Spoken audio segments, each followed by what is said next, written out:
Blue Owl Hollow Forest. Oops. Sorry about that. I forgot to hit the record button. Oh, that's okay. Blue Owl Hollow Forest Farm and Blue Owl Garden Emporium. And I loved Cassie's title for this talk. This was her brainstorm.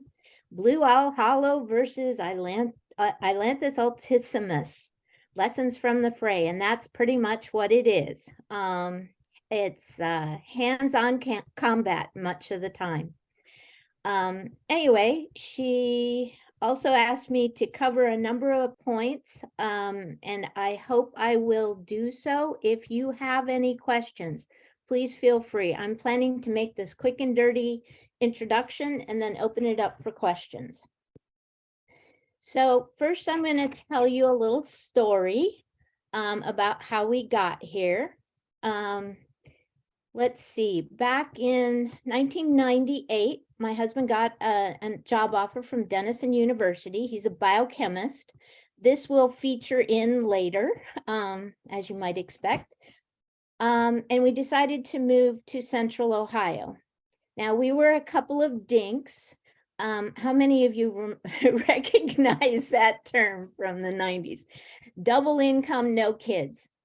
Anyway, we were looking for an old farmhouse and some land because I had a dream of farming someday, and thereby losing one of those incomes. Anyway, we found a forested property that had more land and less house than perhaps we anticipated. House was derelict and abandoned, but well, the roof was intact. Anyway, we fell in love with the property. We bought it.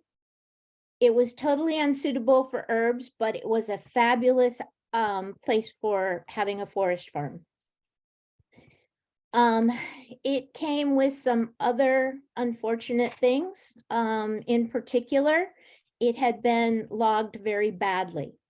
So when we started developing our management objectives, which are, we wanted to manage for biodiversity conservation and non-timber forest products, we assessed the situation and discovered that as a result of this horrible logging, we had a pretty big invasive problem, like huge invasive problem. In particular, the most egregious and obvious was invasive tree species, which were crowding out the natives that we really needed in order to have a forest farm.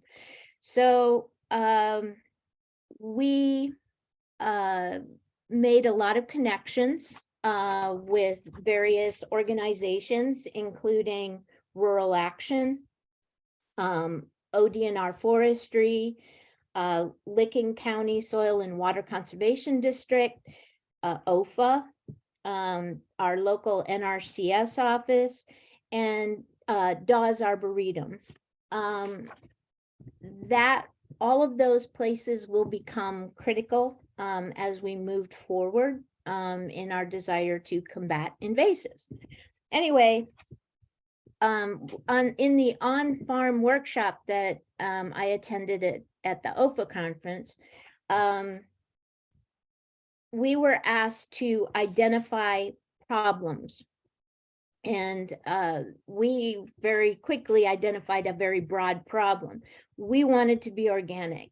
We wanted to manage the property for non-timber forest products, native herbs, native trees, etc., which really don't appreciate being treated with toxic pesticides and herbicides. So our broad problem was how to eliminate these invasives without using vast quantities of toxic chemicals that would adversely affect very sensitive, native flora like ginseng, golden seal, black cohosh, things like that.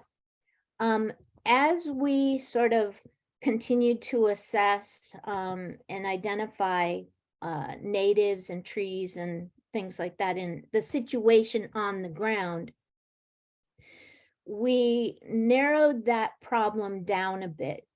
how to eliminate Ailanthus, also known as tree of heaven, cost effectively without the use of toxic chemicals. Well, so this is where straight from the workshop at OFA, I began to wonder.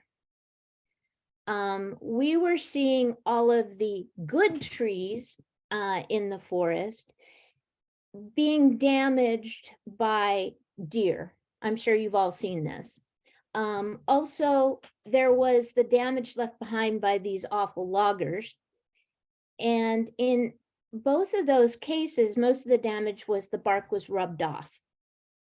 Too much of the bark was rubbed off, and these trees were slowly dying. And we're out there hiking in the woods, and I'm like, geez, I really wish those deer would focus on the Ailanthus, not on the good trees.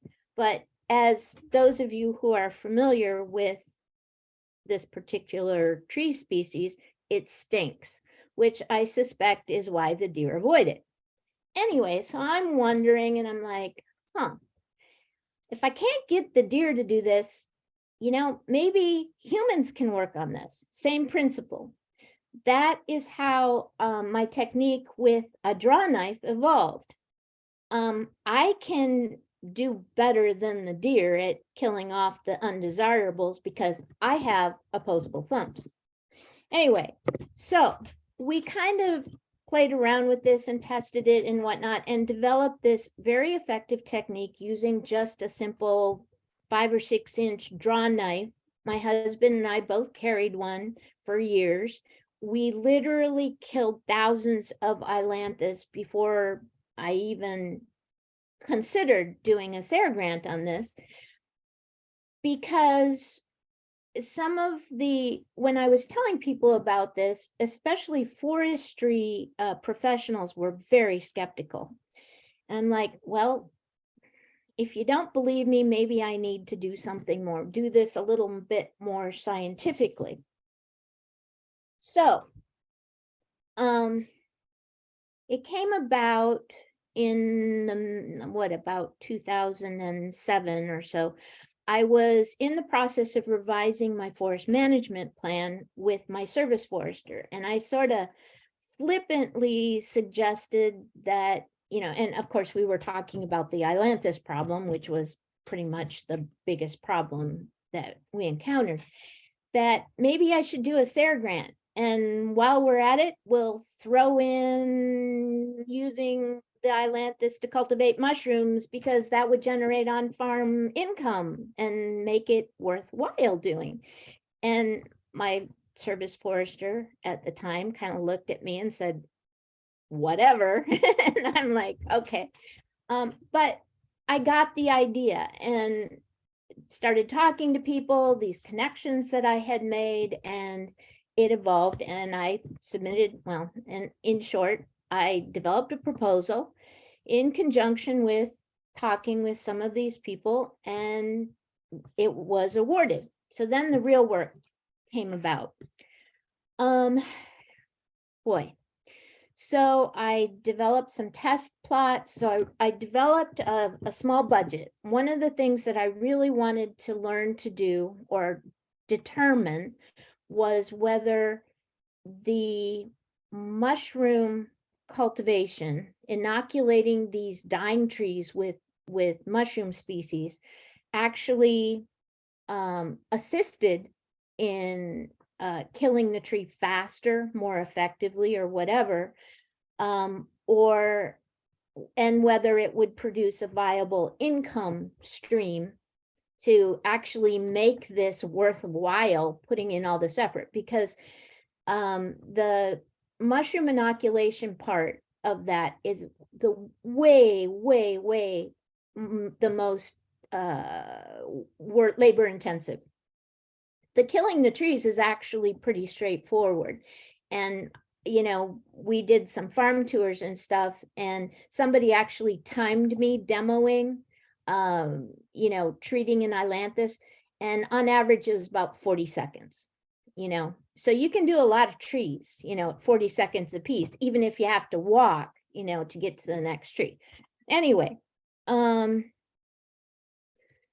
So I did, let's see, we did 8 test plots with 25 trees apiece, so about 250 trees in the first, is that right? Anyway, I did control trees. We did uninoculated treated trees and treated trees alone. I'll let you read all the gory details in my SARE report, but the bottom line is yes, the treatment was highly effective.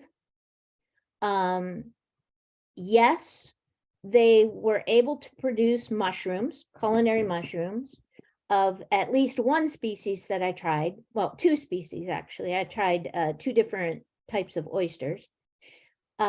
No, this was not a cost-effective way of generating farm income because it was too much work, and due to the nature of Ailanthus, they're very, very weak. They only were able to produce like 2 crops, 2 flushes of the oyster mushrooms, and they tended to do them in weird times of the season, and really it wasn't an ongoing, given the amount of work that was involved, it wasn't the best choice for a new farm revenue source. But it was an effective way of killing the Ailanthus. So, published my final report, and it actually was fairly popular on the SARE website. I mean, even now, so this was, my research was 2008 through 2010, and even now in 2022, 2023, I still get people inquiring about that research with questions. So I think it was very effective for the broad public. However, there were a number of questions that came out of that research mostly from forestry professionals. In particular, one, the treatment, for those of you who have seen it demonstrated or seen me talk about it, is a 2-part. You treat with the draw knife by debarking the Ailanthus. Then a year later, you go back and you clean up any stump sprouts, which, by the way, for those of you who are into herbicides, is the required method for herbicides as well. You always have to do the follow-up. Well, in the case with the organic follow-up, all you have to do is stomp on them with a stout pair of hiking boots, and so it's a trivial follow-up, but you do have to go out there and cover that same ground. So one question was, well, if you get some landowners who may not even live on the forested property, you can't guarantee that they'll follow up. So what happens if you treat the trees and don't follow up by stomping those stump sprouts? Are you going to have a whole new forest of Ailanthus 10 years down the road because it produced viable stump sprouts? Because in the forestry world, there's a saying that you cut down an Ailanthus and 1,000 of its relatives come to the funeral, right? So there was a real question of viability and number of stump sprouts in regards to my treatment. The second question was whether the season of treatment made any difference, because I only did my original SARE grant in the dormant season for 2 reasons. One, I thought that's when it would do the most damage to the tree, and 2, that's when I happened to have the most time available in my growing season, or non-growing season as the case may be, in order to go out in the woods and be whacking at trees. So the question arose, well, what happens if you treat them in the summer? Does it make any difference at all to mortality? So those are questions. We did a sort of semi-scientific, unfunded, but interesting follow-up in 2013 to 2016, where we did another whole 240 trees in 12 test plots, where we treated 20 trees in each and every one of the calendar months of the year. And then went back 3 years later. We did not did not do the follow-up stomping, and went back 3 years later to see how many viable sprouts were still there, how many sprouts there were and how many of them were viable versus non-viable at the end of 3 years. And we plotted that out. This is where my biochemist husband comes in. He did all of the Excel spreadsheet work, which was great. And came up with some interesting answers. So to answer Cassie's question of next steps, it would be really nice to do some more rounds of this research on somebody else's farm, because quite frankly, I'm out of Ailanthus trees. I mean, I just don't have any left really to work with. But also to do it in a more rigorous, hopefully funded way, because that's where some of my regrets come in. Although I wrote up the report and it was published on the SARE website and whatnot, I did not make the connections with academics. So we didn't write up a peer-reviewed study report, whatever, paper. And I think that is really something that would help make this technique more palatable to the powers that be, because without that, and without follow-up, and without doing it in other situations on other farms or whatever, I'm just one crazy old lady in the hills and hollows of Licking County, and it's easy to dismiss. So if I live long enough, but anyway, that would be a nice thing to do. So my advice to others would be, if you've got something really sexy or something that really worked out really well, try to make the connections with academics and get it published in a real a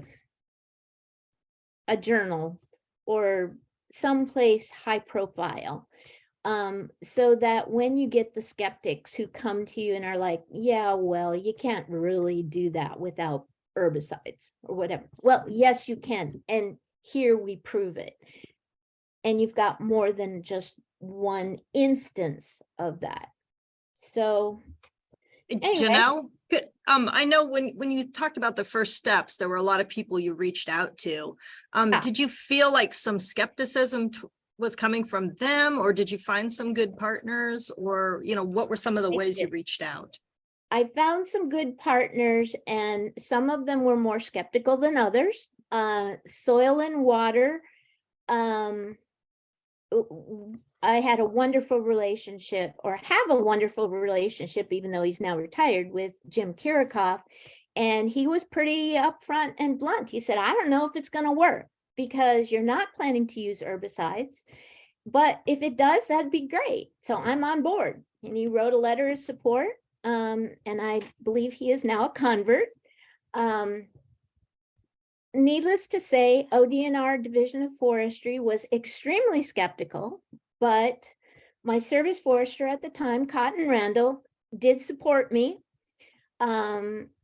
He has apologized that he is unable to recommend this treatment because he bumped it up to his superiors and their decision was no, herbicides are the only acceptable way to treat Ailanthus.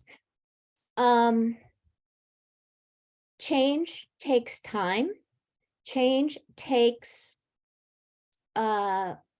popular acceptance before, you know,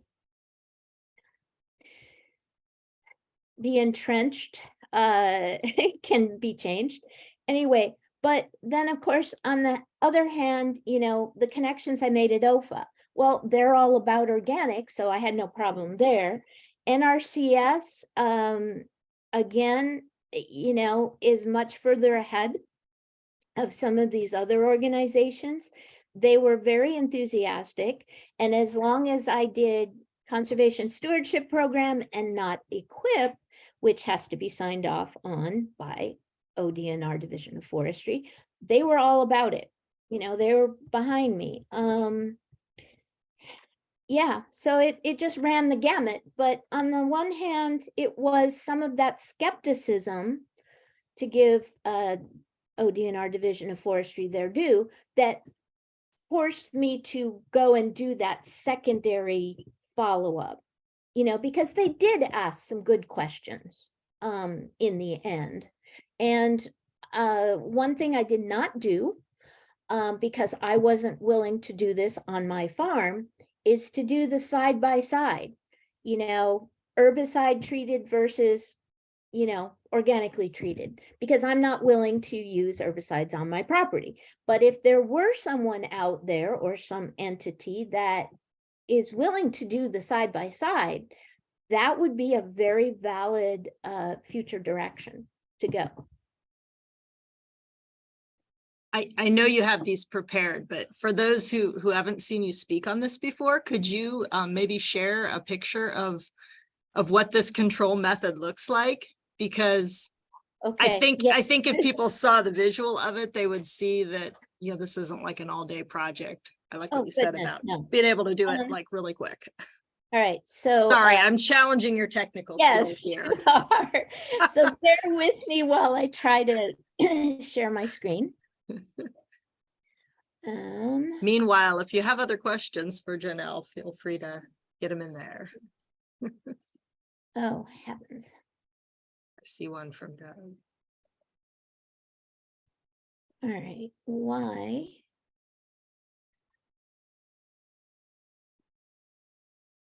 There we go.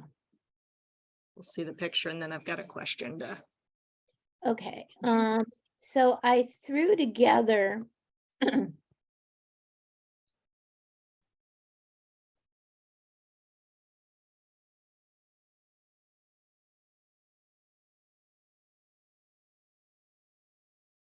okay, can you see That's that? perfect. Can everybody see that?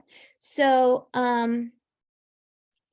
the first picture, I mean, this is from a handout that I did for an OFA talk. And you can see the draw knife in my hands, and I am debarking. This is critical. I am debarking the tree. I am not girdling the tree. Remember what I said about the deer killing my trees slowly? This is key.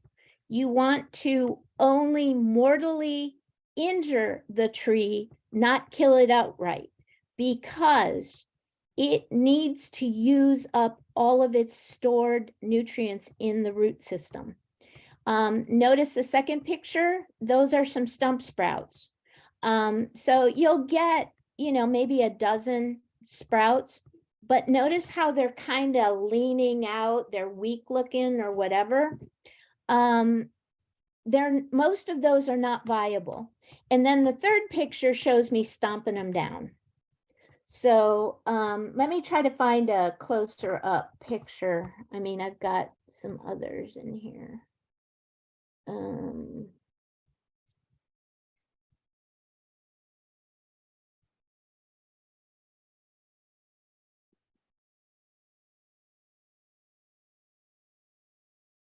I don't know what this is doing.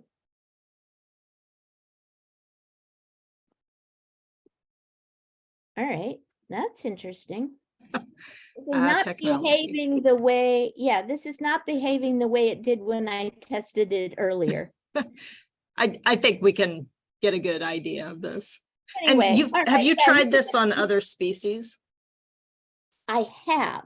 So the big picture, the little picture on the left is my husband treating one. The big picture on the right is what it looks like when you have correctly treated it. Notice that I have removed the easy part of the bark. So if you're doing this and you start digging into hardwood, you're going too deep. You really only have to remove the easy part. I mean, literally, it just peels right off. Let's see. Whoop. Yeah, here's on the left are some pictures again of what we did. Those are test trees. The yellow, the bright yellow there on the right is an Amur cork, which can be treated similarly. So once we got rid of all of the Ailanthus, we discovered that we had yet another woody invasive called Amur cork. In fact, this is where my collaboration with Dawes Arboretum came in. We identified a tree that we didn't know and couldn't find in any of our tree ID books and whatnot. I took it into David Brandenburg at Dawes Arboretum, who's their taxonomist, and he ID'd it as Amur cork, Philodendron amurense, which to his knowledge had never been identified in Licking County at that time, and is now becoming a major pest here. But yeah, we have, I continue to have this with this technique because the Amur cork is taking over many of those that the Ailanthus had opened up. So.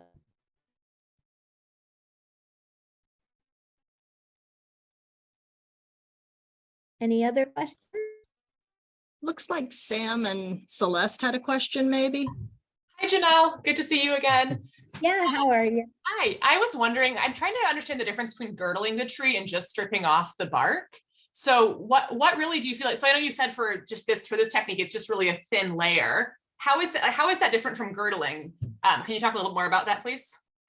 Okay. Let's see. I'm trying to think if I got a picture of a girdled tree. So when you girdle a tree, I'm gonna stop the screen share for a bit. When you girdle a tree, you are cutting all the way through and cutting off all of the nutrient transport in the tree.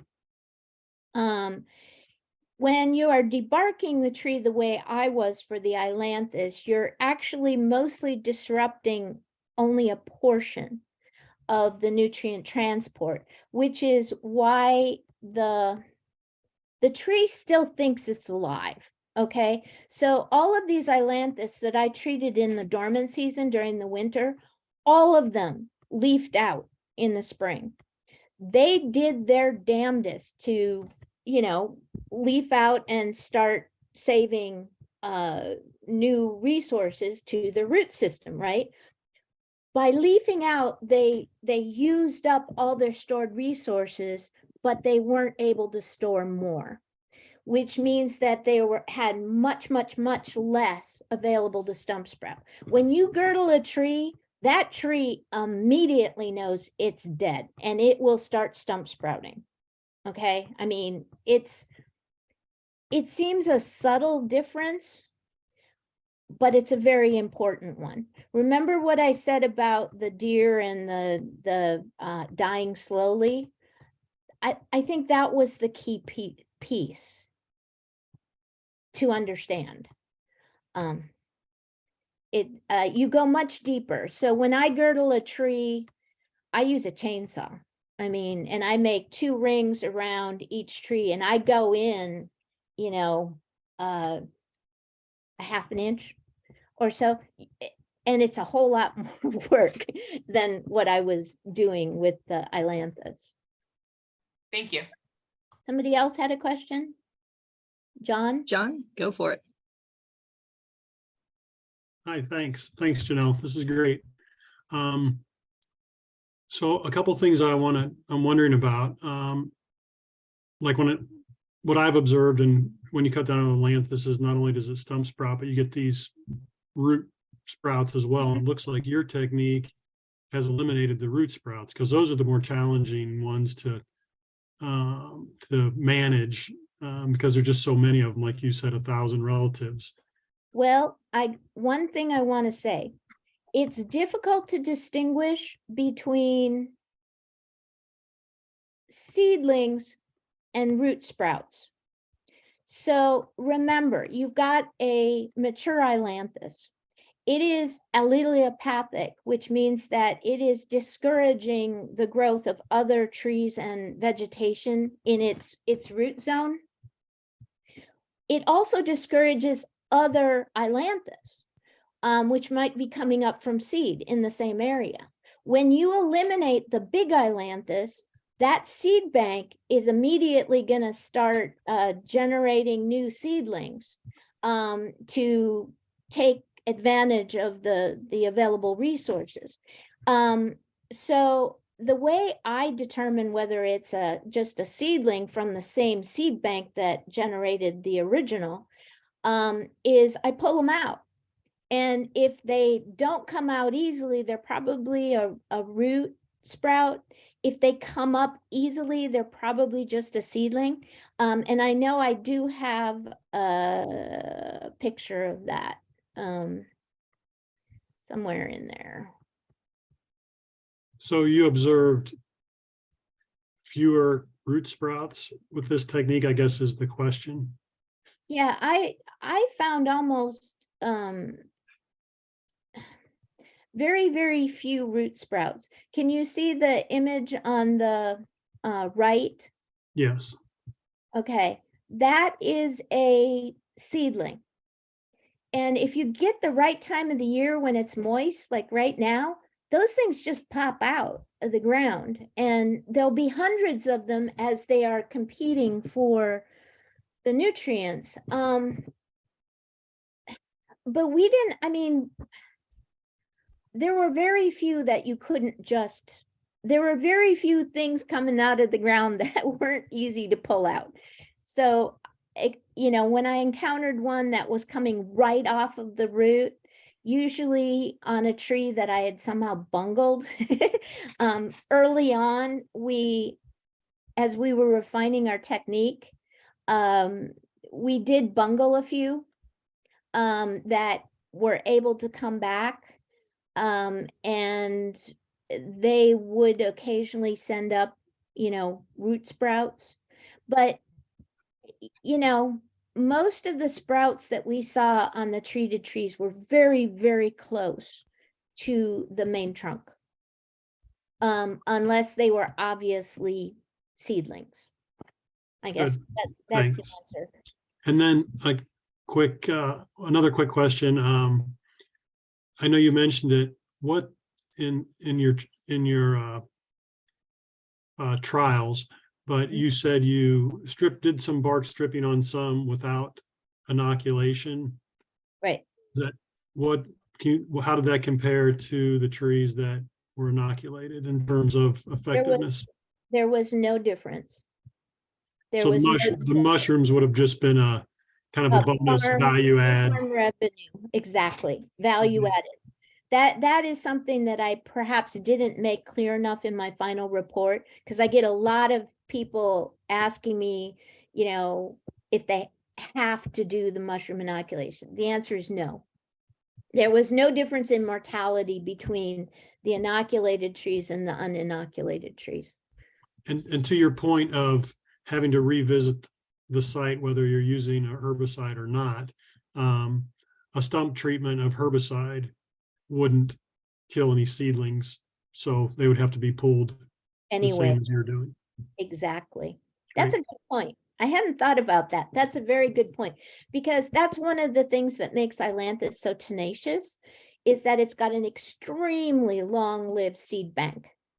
And so I will be treating Ailanthus the rest of my natural life, because whatever event, probably that logging that introduced the seeds into my environment, are going to be there, forever, pretty much, especially because my neighbors have Ailanthus. And so, there's always, and Ailanthus is wind, the seeds are wind distributed. So, the point is, if you can get them when they're just seedlings and pull them out, it's a whole lot easier than doing what I'm doing. Yeah, great. And I suspect that the loggers didn't bring them in, but the seed bank was there. And then when it was released, I mean, that's the case in my neighborhood anyway. It's hard to say, because I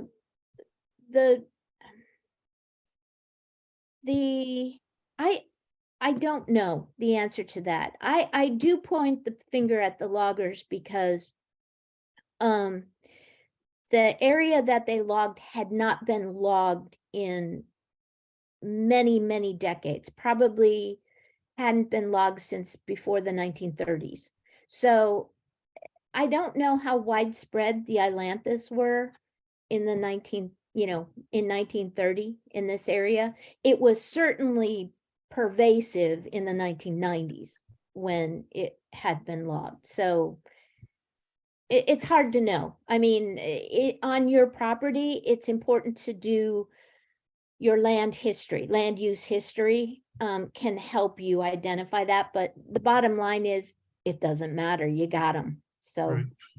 yeah. Thank you. No problem. Deborah, you have a question? Yes, I do. Thank you so much, Jen. This is absolutely fascinating.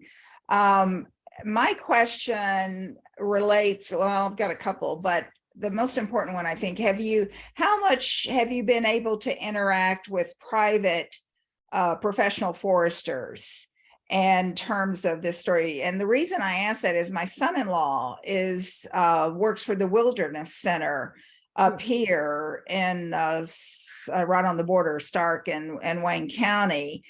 And I told him about you after the OFA conference and said, do you have many of your clients that would like to not use chemicals? He says, oh my gosh, yes, The desire is there. Yes.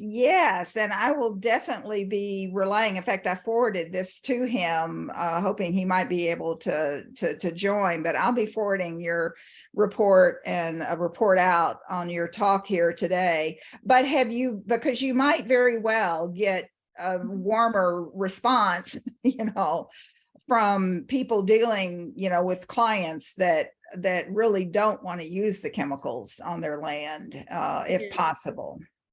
Well, I've had a long and varied relationship with foresters.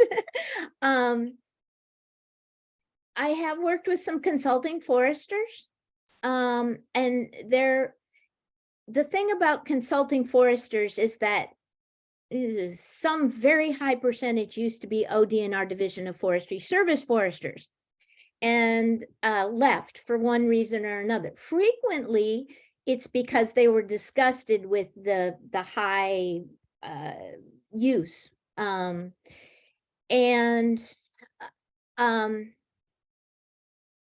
Unfortunately, it's a mixed bag though. And so I just revised my forest management plan yet again last summer. And I reached out to a consulting forester that I had worked with previously. And he was initially pretty skeptical as we were walking through the woods and stuff, but then I demonstrated for him, because he knows just how much of a problem this is. And he couldn't believe that something so simple as a draw knife could really tackle this. And so, it really is a situation where you have to prove it. You have to demonstrate, you have to show people that it works. And those who aren't too indoctrinated are gonna, buy into it. And those who are old school just aren't. But yeah, I mean, I think there is the potential for really opening this up to service or to consulting foresters, but bear in mind that all of them were trained in the same system that produced service foresters. So yeah, I mean, forest farming is really starting to take off. I mean, the USDA even has a forest farming, website now, which just kind of blew me away.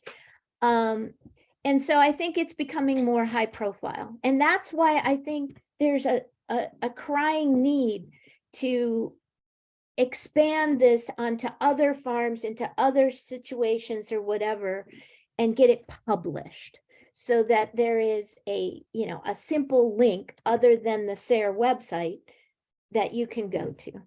So I would be happy to, talk to your son-in-law. I mean, the wider its use, the more people who are using it on a daily basis, the better.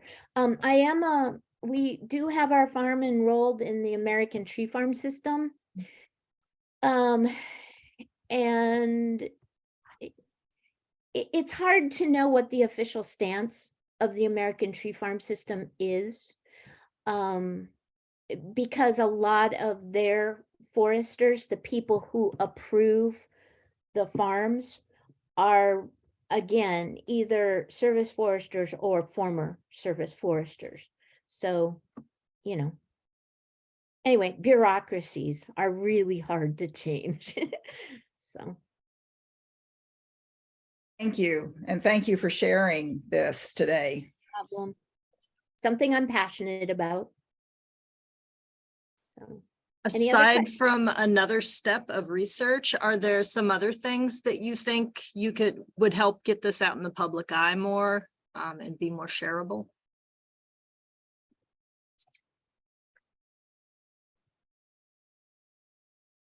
More talks at OFA, I guess.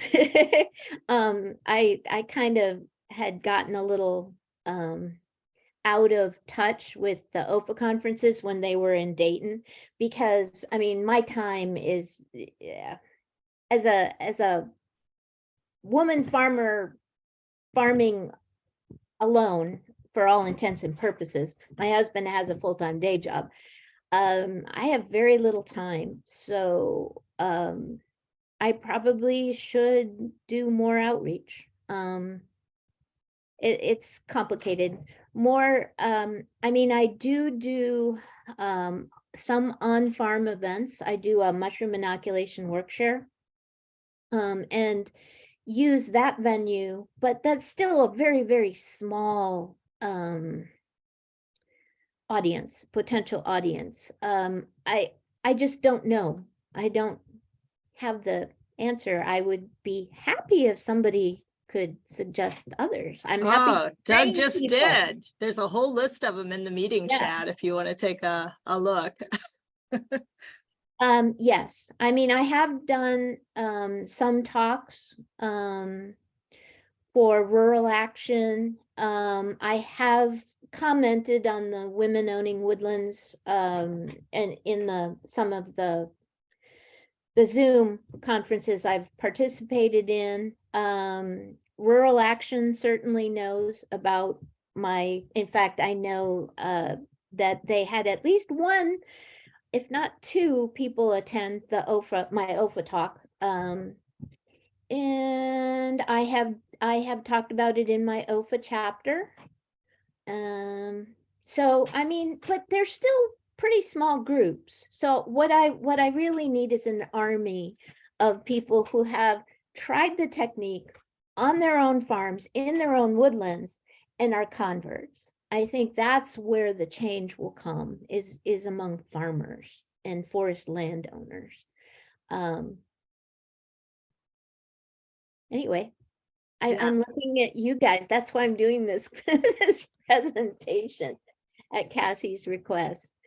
I did put your research information in front of Amy Stone, who is an entomologist here who works with the spotted lanternfly. And because this plant is a host, is like the primary host for that, it immediately sparked a thing in my mind that, you know, I mean, this has some very high, I mean, there's high stakes around getting rid of this tree. Yeah, So. well, I have a funny story. Yeah, I mean, so I was working pretty closely with our soil and water conservation district, Jim Kirka, his manager. Wait, what was that? I didn't hear that. But anyway, and I always used to ridicule him because I don't know how many of you are familiar with where the offices are in Newark, but you drive down this driveway to get to their offices, and if you go straight, you're at the Department of Transportation, the Licking County Department of Transportation facility, and all the way along this drive. It was just solid monoculture Ailanthus trees. And I kept telling Jim, I'm like, you know, the next time I come down here, I'm going to bring my draw knife and I'm just going to go out there and treat them because these were big trees. You see them a lot in urban areas. They're just very, very common in urban areas, and nobody thinks twice looking at them because they're, you know, they're urban trees. But oh my God, those things were all fruiting. I mean, constantly. And I would just, well, cringe and then hassle Jim about it. Eventually, they did cut them down about 5 years ago. I don't know how they did it, but I'm sure they used herbicides.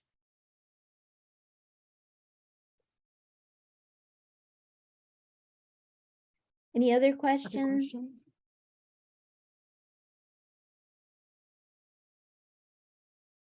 They probably don't want a slow death of these trees in the city. I don't know. Well, that actually, that was a point that I wanted to make. I do get a lot of emails from people in urban areas that have humongous trees, and I always warn them that this is something best done away from buildings, because Ailanthus is a very water heavy weak tree. When it actually dies, it dries out very, very quickly. This is my theory of why it didn't do very well as a mushroom tree, mushroom log host, because it dries out very quickly. It becomes very weak. And within 2 years, I had a very high percentage of my treated trees that had come down in the wind, and they just break off. I mean, they don't do a tremendous amount of damage to other trees in the area because they are very light. I mean, think balsa wood. But if you've got something that's, 20 inches in diameter, that can still do some damage. So for somebody who has one growing right next to their house, I would probably still recommend an arborist. But certainly in a farm situation, it's a lot less of a problem than, say, ash coming down. They do a lot less damage than a big ash. But anyway, just a caveat.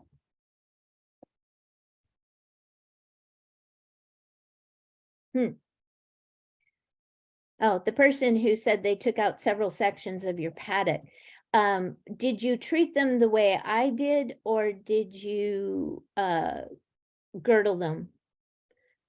Because again, when you use my treatment, they dry out standing before coming down. They'll come down a lot faster and with more mass still intact.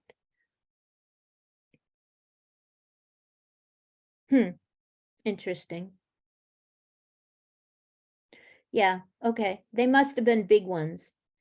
Most of the ones I treated or most of the ones I treated were, maybe at most 8 inches in diameter. Fortunately, we only had a couple of the big monsters. Yeah. Are they easier to control when they're younger, or does it not matter? Yes. Oh, definitely. So yeah, especially, and this is key for the umber cork. Umber cork has a much tougher bark than Ailanthus does. And if you wait too long on the umber cork, you're using a hatchet, not a draw knife, because you simply cannot get the bark off. And I had some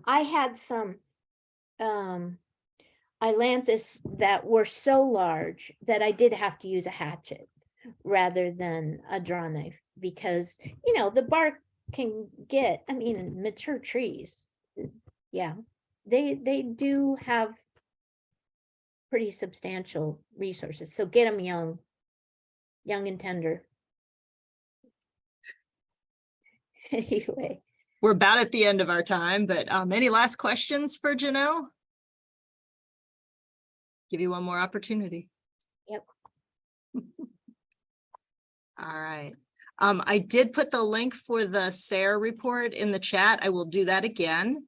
And also you can visit her website. I can conjure that up. I'll put that in there too. And she's got some resources on there, including a little control fact sheet and some other good things. So thank you for joining us today. Wow, we're actually going to end a little early. This is good. So I'm going to take a minute and remind you to join us next month. It's always the same link. So if you got to it this month, you can get to it again. Our next meeting will be April 6th with Frank Becker, and he'll talk a little bit about IPM scouting as a tool that you can use to assess whether your pest management techniques are indeed working. And let's see. I found the Emporium website. Is that the same one? yeah, that's Okay, that'll work. Yeah, and I do apologize. My project page for Ailanthus hasn't been updated since probably 2010, but I need to. What have you been doing with your time? Honestly, I don't know. We know you've been killing Ailanthus. My current big invasive is Japanese barberry, Oh, and yeah. I haven't come up with a technique that's any more innovative than pulling it out of the ground, unfortunately. But Brute anyway, force. yes, brute force frequently works until you come up with something better. Yes. Well, appreciate you sharing today about your better way to control Ailanthus, and this has been great. So I will post a recording on this in the next couple days, and hope to see many of you back in April. So All right. Thank you so much, Janell. Yay. Thank you for allowing me to share. It's great. All right. Thank you. I'll stop the recording.